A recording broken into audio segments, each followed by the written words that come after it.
नारायण नारायण। देवऋषि प्रणाम। आप यहाँ?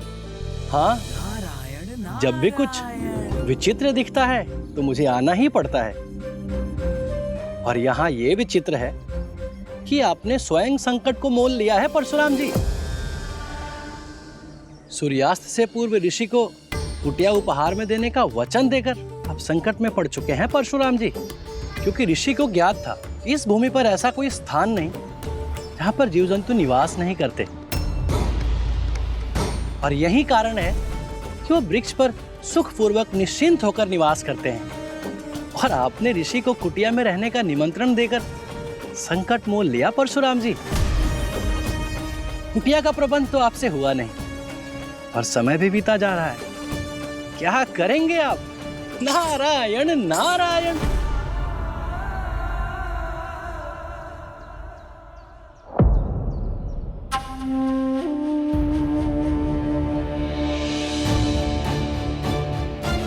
समस्या का समाधान मिल गया है देवऋषि।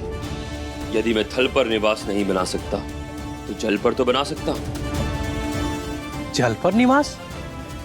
वो कैसे परशुराम जी? अभी बताता हूं।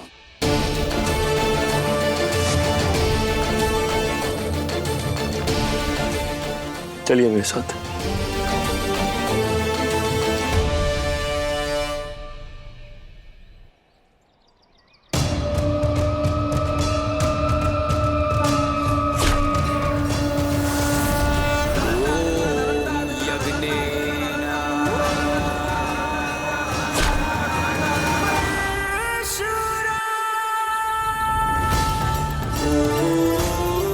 कदाचित ऋषिवर ने यह सोचा भी नहीं होगा कि जल के ऊपर भी कुटिया बनाई जा सकती है।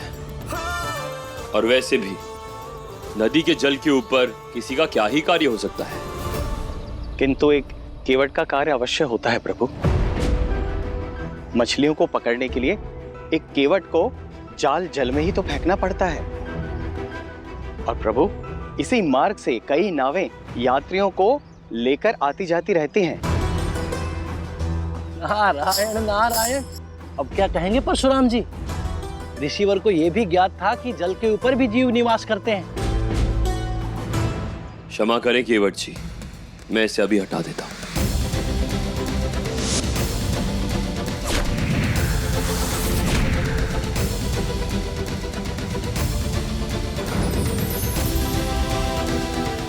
धन्यवाद प्रभु।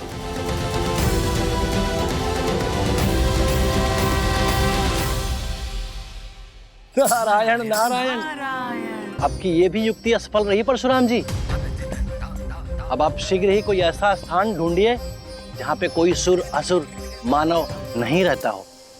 फिर तो ऐसा स्थान केवल एक ही है देवऋषि।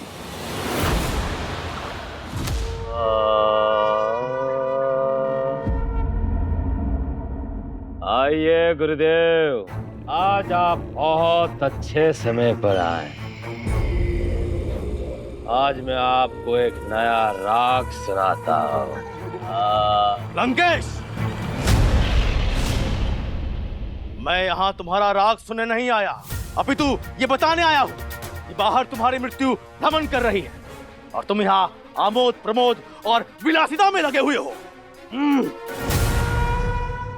मृत्यु में इतनी शक्ति का जो मेरे समीप भी आ सके। मेरे समीप तो क्या, लंका की सीमा के भीतर भी पग नहीं रख सकती, क्योंकि दसों दिशाओं में फैले मेरे कुंडली के खंडों ने उन्हें बांध दिया है।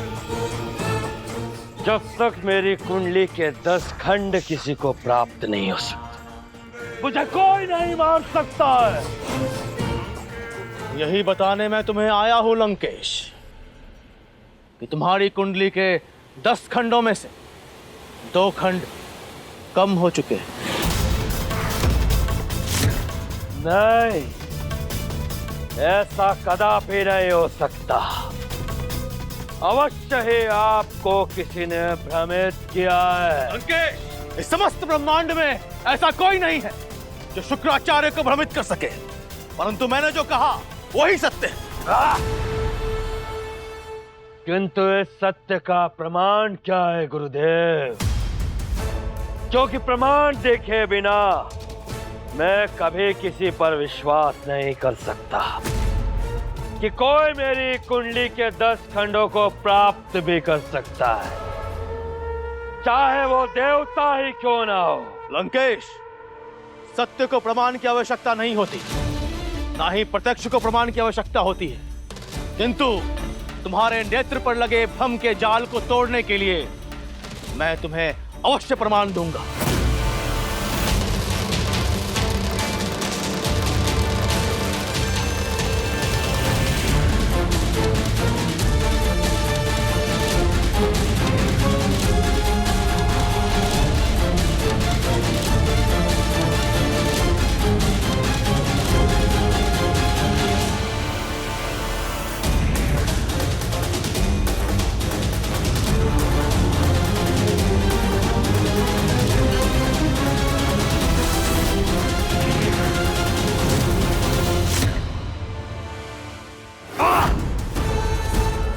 उसने मेरी कुंडली के 2 खंड प्राप्त किए। मैं उसे जीवित नहीं छोड़ूंगा। परशुराम! लंकेश, अपने क्रोध पर संयम रखना सीखो और अपने इस आमोद प्रमोद के जाल को तोड़कर लंका से शीघ्र बाहर निकलो, क्योंकि तुम्हें अपने कुंडली के 10 खंडों को ढूंढना है। अन्यथा वो दिन दूर नहीं जब परशुराम तुम्हारे कुंडली के 10 खंडों को ढूंढकर तुम्हारी मृत्यु के भेद को जान लेगा और फिर तुम्हारे परिजन तुम्हारी मृत्यु पर विलाप करते रहेंगे।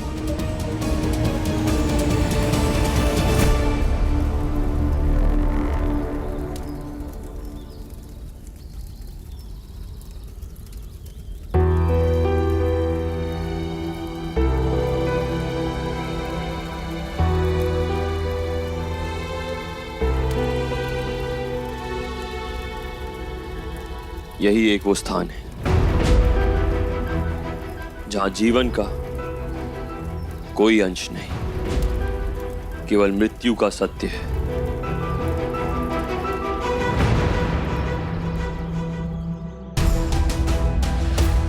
सूर्यास्त से पहले ऋषिवर को उनकी कुटिया भेंट कर दूंगा और अपने दायित्व से मुक्त हो जाऊंगा।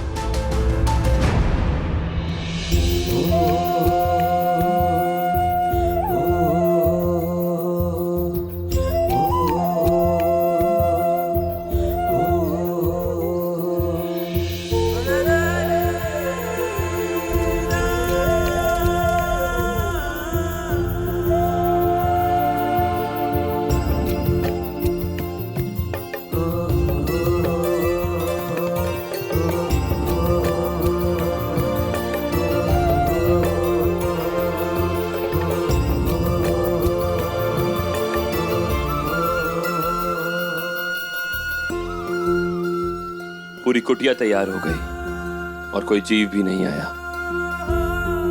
यह इस बात का प्रमाण है कि यहां कोई निवास नहीं करता। अब ऋषिवर को उनकी कुटिया भेंट कर देता हूं।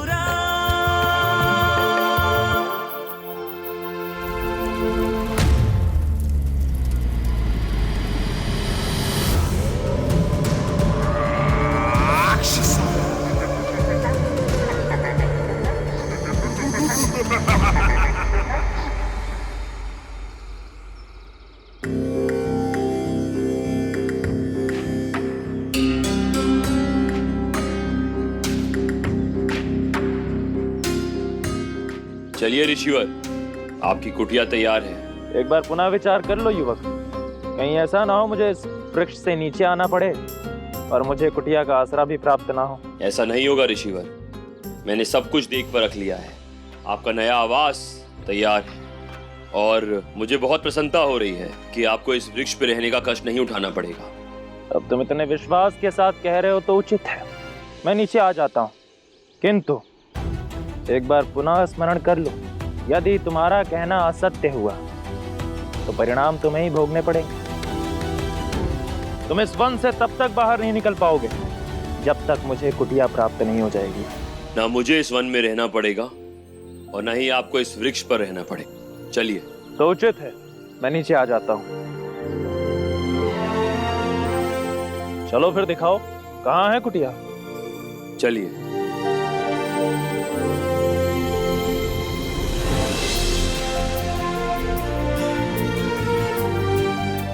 देखिए कुटिया तैयार है, देखिए।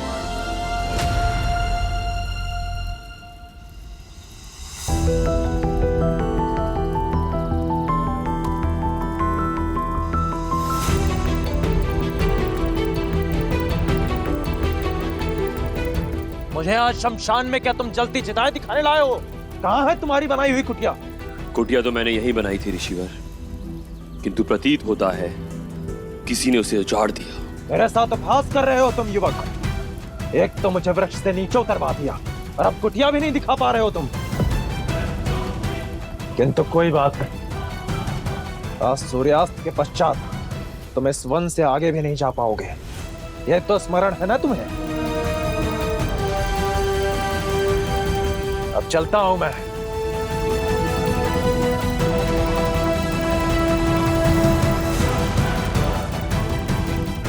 कौन है वो? कौन है जिसने मेरी कुटिया उजाड़ने का दुस्साहस किया? समक्ष आओ मेरे।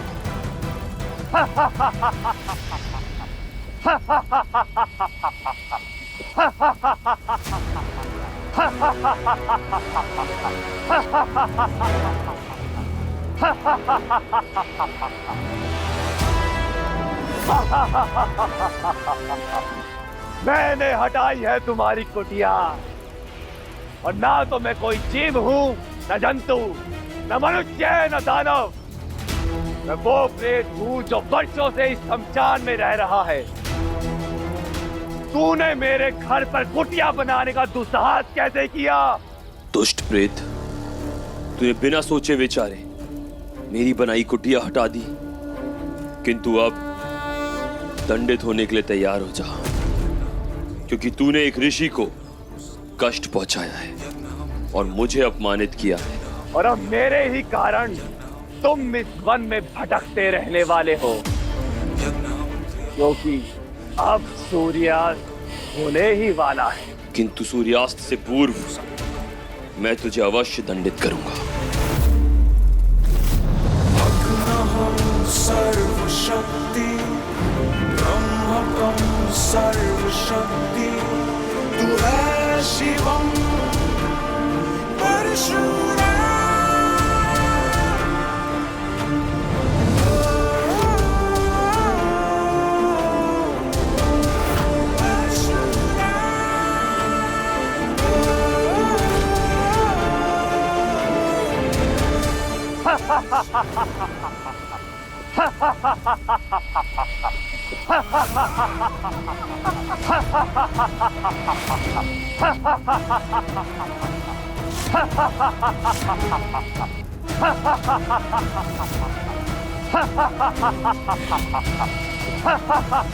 बाण काया पर जुबा करते हैं मानव, छाया पर नहीं।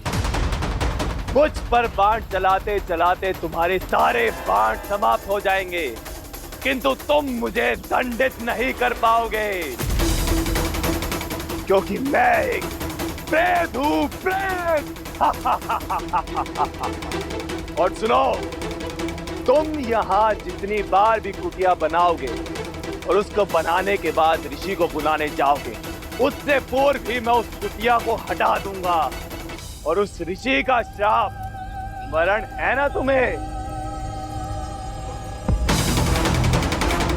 सूर्यास्त होने ही वाला है। अब तुम यहाँ से बाहर नहीं जा पाओगे।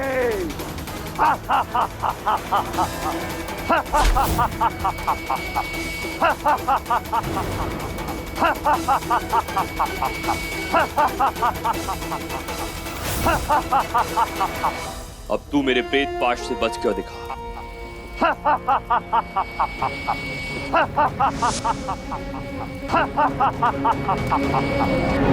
ब्रह्मा जी का शोध है, शिव का रुद्र क्रोध है, श्री हरि से बोल राम परशुराम।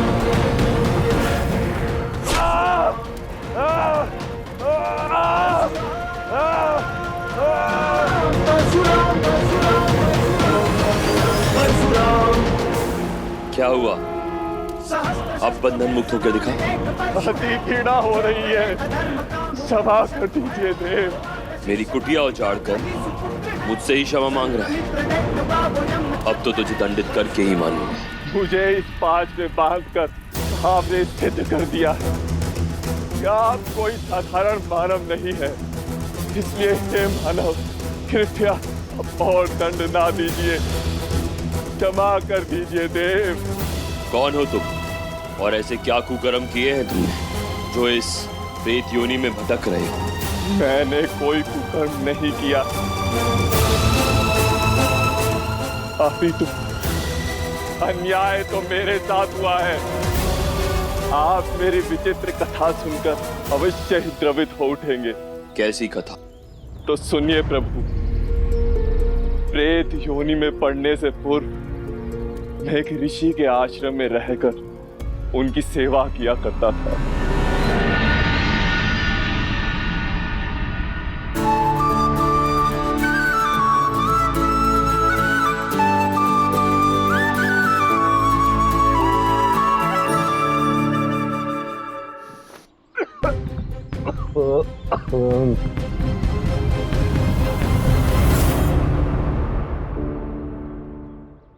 गुरुदेव, बस तृष्णा से मेरा कंठ सूखा जाए, मुझे जल पिला दो।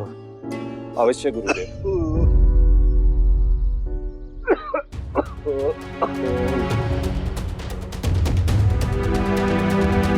ये लीजिए गुरुदेव, जल पीजिए।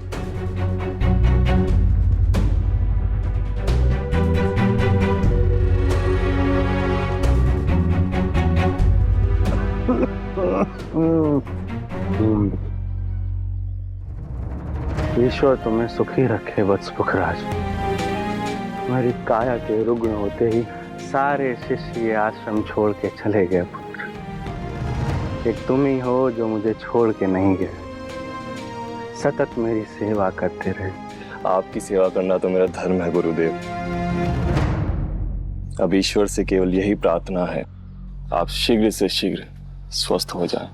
नहीं पुत्र नहीं, अब ये रुग्ण शरीर इस लोक से प्रस्थान करने के लिए तैयार है,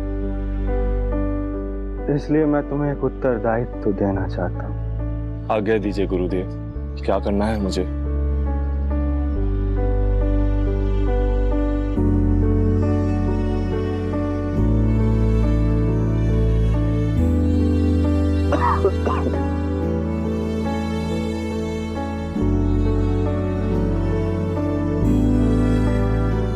ये एक दिव्य पुस्तक है पुत्र। इसकी विशेषता ये है कि तुम जब कभी किसी विद्वान पुरुष के समक्ष बैठकर इसके मंत्रों का जाप करोगे, उसका सारा ज्ञान, सारी विद्या तुम्हारे अंदर समाहित हो जाएगी पुत्र। अतः तुम्हें अनेक विद्वानों के समक्ष बैठकर ज्ञान अर्जित करना है और दूसरों में बांटना है पुत्र। जगत कल्याण का उत्तरदायित्व तुम्हारे ऊपर। लो पुत्र।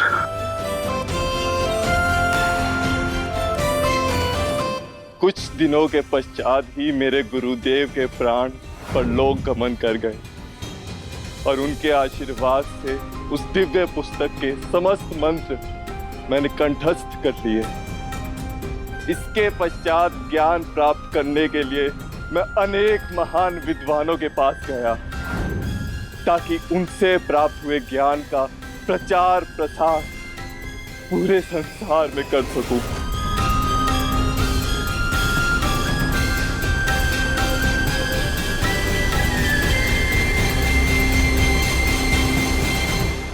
मुझे आशीर्वाद दीजिए हे महात्मा, आपसे प्राप्त हुए ज्ञान के दीपक से अज्ञानियों के अंधकार को दूर कर सकूं।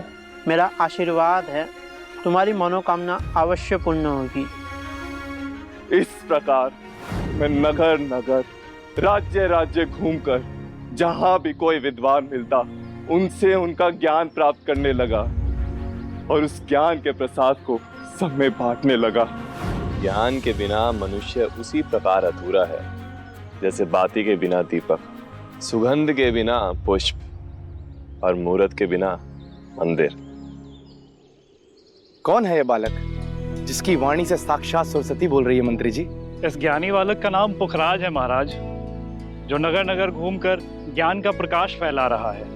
आप चलिए मंत्री जी, मैं इस दिव्य बालक के दर्शन करके आता हूँ। प्रत्येक वस्तु बांटने से कम हो सकती है, किंतु संसार में प्रेम और ज्ञान दो ऐसी वस्तुएं हैं जो बांटने से कम नहीं होती, अपितु बढ़ती ही जाती है। आशा है जो ज्ञान आप लोगों ने मुझसे प्राप्त किया है उसे अन्य के साथ अवश्य बांटेंगे। अब आज का प्रवचन यही समाप्त करते हैं, कल पुनः भेंट होगी।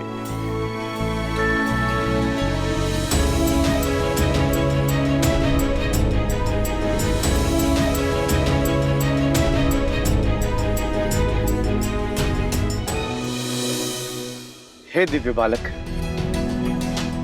आश्चर्य है, जो ज्ञान मनुष्य अपने संपूर्ण जीवन में प्राप्त नहीं कर पाता वो आपने इस अल्पवायु में कैसे प्राप्त कर लिया? यहाँ का राजा होने के नाते क्या मैं ये जान सकता हूँ, क्या आप मेरी जिज्ञासा को शांत करने की कृपा करेंगे? अवश्य महाराज, विराजिए, मैं आपको सत्य के दर्शन कराता हूँ।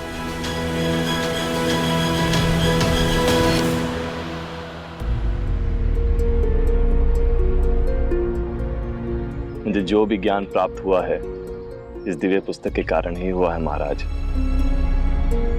इस दिव्य पुस्तक के कारण? हाँ महाराज, इस दिव्य पुस्तक में जो भी मंत्र लिखे हुए हैं उन मंत्रों का जब भी मैं किसी ज्ञानी के सम्मुख जाप करता हूँ तो उस ज्ञानी का समस्त ज्ञान मेरे शरीर में समाहित हो जाता है। अद्भुत, किंतु अविश्वसनीय। मुझे तो विश्वास ही नहीं होता कि ऐसा भी हो सकता है। क्या मैं इस दिव्य पुस्तक का परीक्षण कर सकता हूँ? अवश्य महाराज, इस पुस्तक के प्रथम अध्याय के मंत्रों का मनन करके देख लीजिए। मनन पूर्ण होते ही मेरा समस्त ज्ञान आपके शरीर में प्रवेश कर जाएगा।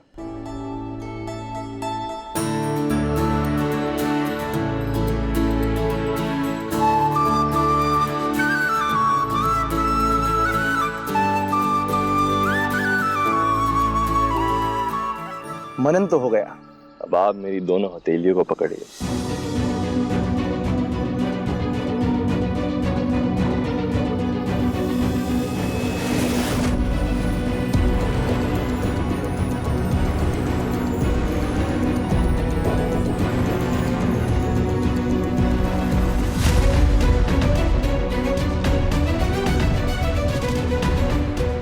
अद्भुत, मैं अपने भीतर आश्चर्यजनक परिवर्तन होते महसूस कर रहा हूँ।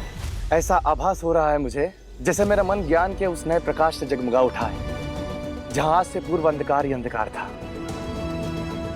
इस पुस्तक के दूसरे अध्याय में क्या लिखा है? पुस्तक के दूसरे अध्याय में जो श्लोक लिखे हैं उनका मनन करने से आपके पास जो ज्ञान है उसे आप दूसरों में समाहित कर सकते हैं, अर्थात जो आपके पास है वो आप दूसरों को प्रदान कर सकते हैं। फिर तो आपको भी वो ज्ञान प्राप्त करने की आवश्यकता है जो आपके पास नहीं है। मैं इस दिव्य पुस्तक के दूसरे अध्याय के श्लोक का मनन करके आपको दिव्य ज्ञान प्रदान करना चाहता हूँ। अवश्य महाराज, मैं नगर नगर राज्य राज्य भ्रमण करते हुए अनेक ज्ञानियों का ज्ञान ग्रहण कर रहा हूँ। यदि उसमें आपका ज्ञान भी समाहित हो जाएगा तो मुझे अति प्रसन्नता होगी।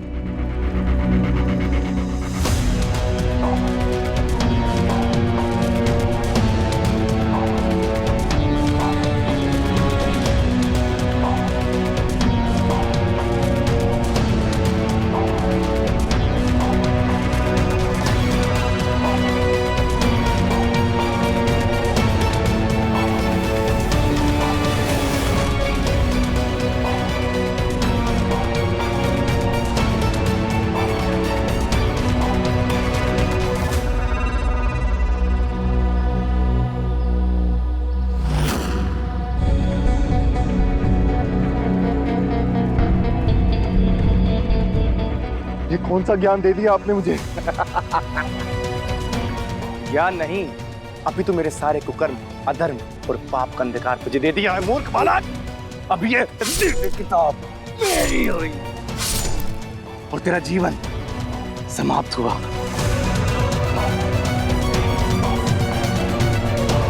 अब इस दिव्य पुस्तक के कारण मैं समस्त संसार का सबसे ज्ञानी राजा कहलाऊंगा।